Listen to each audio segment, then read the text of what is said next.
కొంచెం చచ్చిపోండి మావయ్య గారు. చచ్చిపోనా? ఇప్పుడే చచ్చిపోండి. చచ్చిపోనన్నా. మీకు తెలియకుండానే మీ ప్రాణం పోయేలా చేస్తామండి.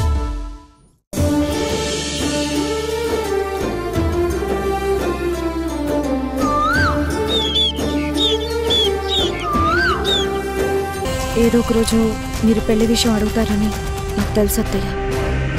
నిజం చెప్పాలంటే ఈ పెళ్లి నిర్ణయం మీ అబ్బాయిదే. మేము మంచి ఫ్రెండ్స్ మాత్రమే. సడన్గా బ్యాచిలర్ పార్టీ అని సవేరా డీలక్స్ గెస్ట్ హౌస్కి రమ్మని ఫోన్ చేశాడు. సార్ మీదున్న గౌరవంతో వెళ్ళాను. పార్టీ మధ్యలో నన్ను రూమ్కి తీసుకెళ్ళి బలవంతంగా బలాత్కారం చేశారు. నేను తప్పించుకోవడానికి నా సాయి శక్తులా ట్రై చేశాను. చివరికి గెస్ట్ హౌస్ పక్కనున్న అమ్మవారి గుళ్ళో ఉన్న తాళి నా మెడలో కట్టి నువ్వు నా భార్యవని నన్ను ఇష్టం వచ్చినట్టు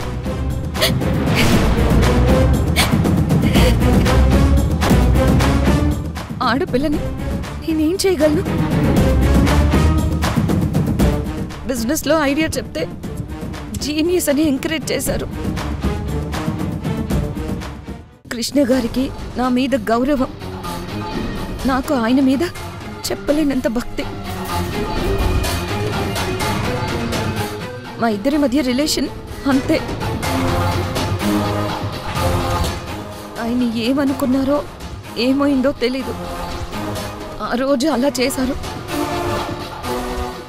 మీ తల్లి కొడుకు మధ్యలో నేనొచ్చి చిచ్చు పెట్టానేమో అని బాధతో ఉన్నాను. అంతా సర్దుకునే వరకు విడివిడిగా ఉందామని అనుకున్నాం. కానీ ఇప్పుడు నాకు భయం వేస్తుంది అత్తయ్య. ఎందుకు?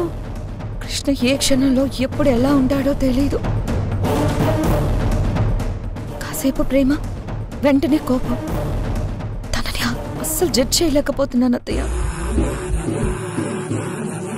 అమ్మా నాన్న ఆదరణ లేని ఒంటరి ఆడపిల్లని, ఆస్తి పాస్తులు లేవు. నా లైఫ్ ఎక్కడ రోడ్డును పడుతుందేమో అని భయంగా ఉంది. నాకు మీరు తప్ప ఎవరు లేరత్తయ్య. అయ్యో వర్ష లే.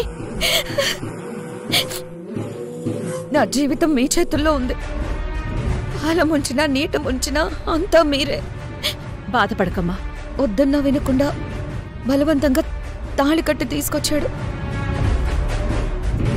మీ కొడుకు మనస్తత్వం అస్సలు అర్థం చేసుకోలేకపోతున్నాను. నా జీవితాన్ని మీరే నిలబెట్టాలి అత్తయ్య.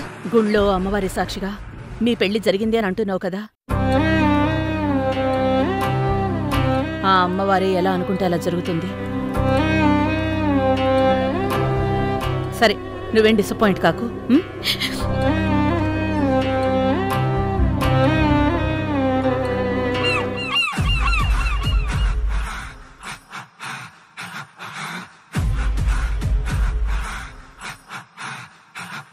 పవిత్రంగా జరగని ఈ ఫేక్ పెళ్లిని ఆ అమ్మవారు విడదీస్తారా ఏంటి? నెవర్. నా టార్గెట్ పూర్తయ్యే వరకు నన్నెవ్వరూ ఆపలేరు.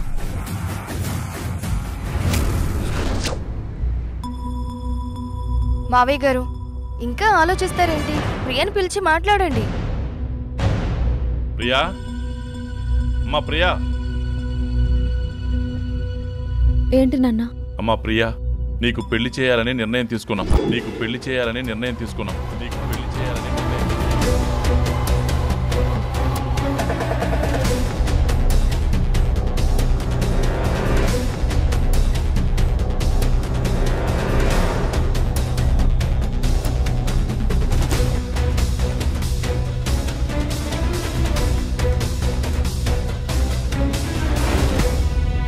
తండ్రిగా నాకు బాధ్యత ఉంది కదమ్మా.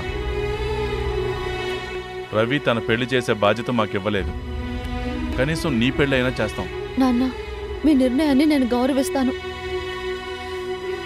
కానీ నేను ఇప్పుడు పెళ్లి చేసుకునే పరిస్థితుల్లో లేను నాన్న. ఆ పరిస్థితి తలుచుకుని ఇలాగే ఉండిపోతావా?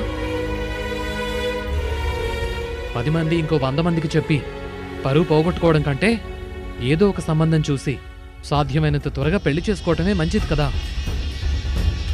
సారీ నాన్న. ప్రియా, నేను చెప్పినట్టు నువ్వు వినాలని ముందే చెప్పాను. మర్చిపోయావా నువ్వు? 1-2 రోజుల్లో నేను మామూలు అవ్వలేను నాన్న. నాకు కొంచెం టైం ఇవ్వండి. టైం లేదని కదా తొందరపడుతున్నావు. నీకేంటి అభ్యంతరం? మీకు ఎలా చెప్పాలో నాకు అర్థం కావట్లేదు. అంటే నువ్వింకా కృష్ణని మర్చిపోలేకపోతున్నావా? అదేం లేదు నాన్న. మరెందుకు పెళ్ళొద్దు అంటున్నావు? నేను కారణం చెప్పలేను నాన్న. నీకు పెళ్లి చేయడానికి కారణాలు అక్కర్లేదు. తలంచుకుని తాలి కట్టించుకుంటే చాలు. నేను గంగిరెద్దును కాదు. గంగిరెద్దుల్లా మమ్మల్ని ఆడించావు, చాలదా? నాకు పెళ్ళొద్దు ప్లీజ్ నాన్న. నాకే పెళ్ళొద్దు.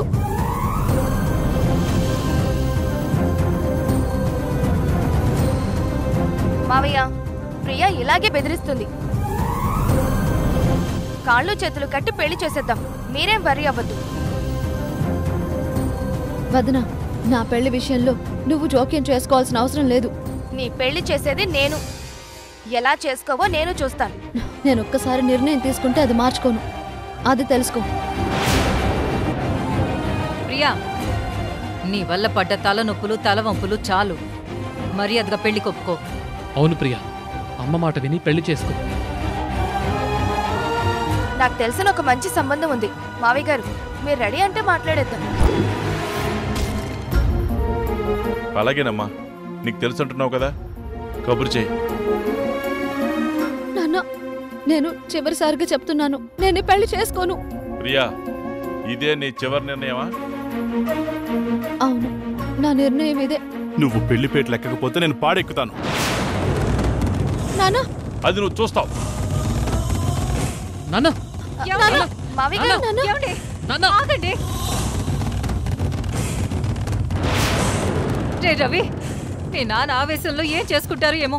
పెళ్ళి ఆపరా. ఏమండి? నాన్న, నాన్న, నాన్న తలుపు తీయండి నాన్న. నాన్న, ప్రియా, మావయ్యకి ఏమైనా అయితే కారణం నువ్వే అవుతావు. మావయ్య, ఏమండి? ఏమండి? వద్దండి. నాన్న, నాన్న తలుపు తీయండి నాన్న. నాన్న, నాన్న,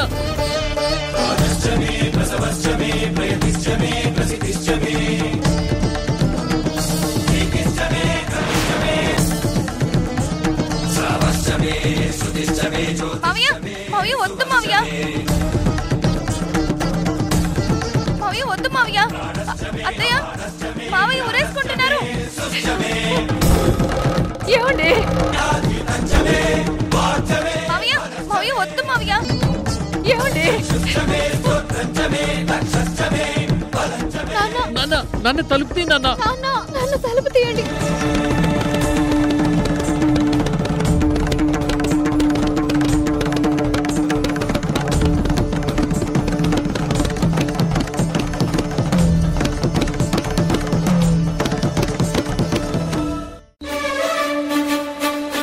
ప్రియా, ప్రియా,